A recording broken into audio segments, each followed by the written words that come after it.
Hello everyone, my name is Ala Blanco and today I'm going to explain the 5-stage model. Well, for online learning to be successful and happy, participants must be supported through a structured development process.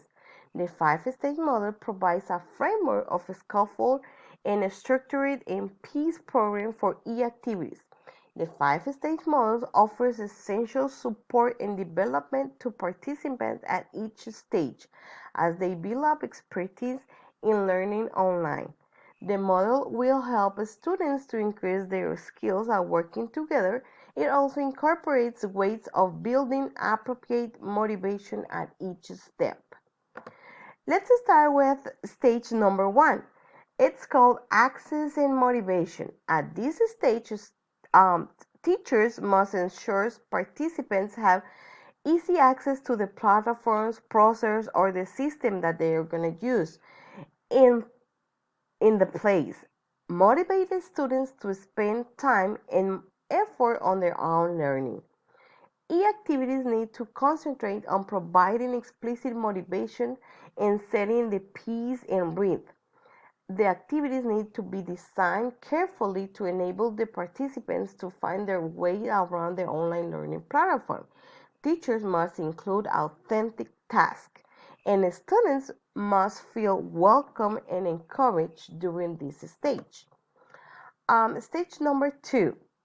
Socialization. In this stage, teachers must create their own micro-community through active and interactive learning and teaching, so students can work together productively and constructively. During this stage, students establishing their personal identities with their learning group and then find others to work and learn with. Teachers must provide practice, practice, and more practice, not in the technology, but in working together. It will make knowledge construction easier to achieve. So remember, practice and practice in stage number 2. Now, stage number 3, information exchange. In this stage, participants engage in a mutual exchange of information and make their own course-related contributions.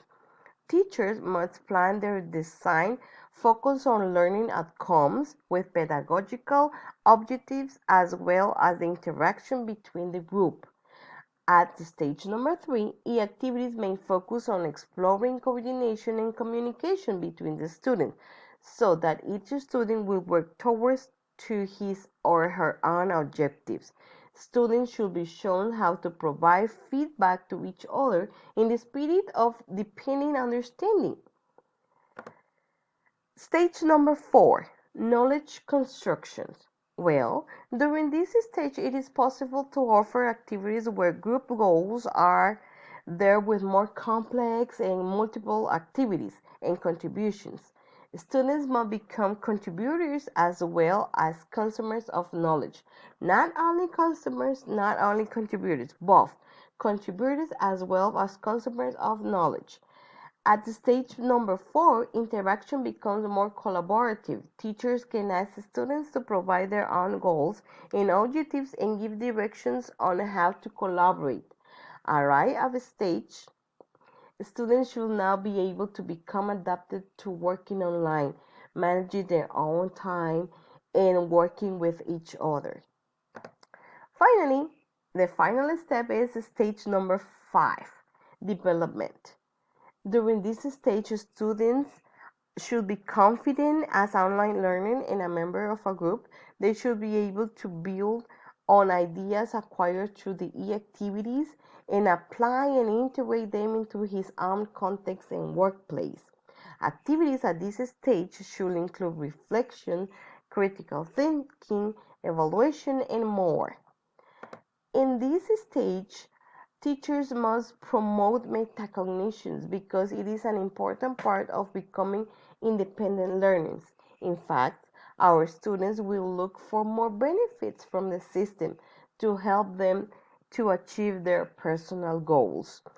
There are a lot of benefits of implementing the 5-stage model with our students.